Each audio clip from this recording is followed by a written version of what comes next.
काय झालं असतं? आपण मोठे झालोच नसतो तर काय झालं असतं?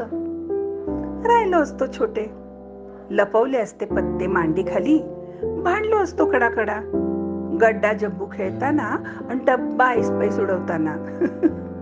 तू सापडली असतीस फुलपाखरू पकडताना. तू सापडली असतीस फुलपाखरू पकडताना. तुझं नाक चिमटीत पकडलं असतं. तू गाल फुगून बसली असतीस. मी तिरपी नजर टाकत तुझं रुसणं पाहत बसलो असतो, सगळं काही विसरून. मी तिरपी नजर टाकत तुझं रुसणं पाहत बसलो असतो, सगळं काही विसरून.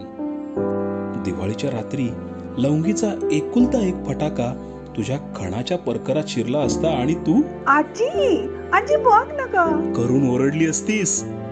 आईची नथ हट्टाने नाकात रोवताना परातभर रडली असतीस.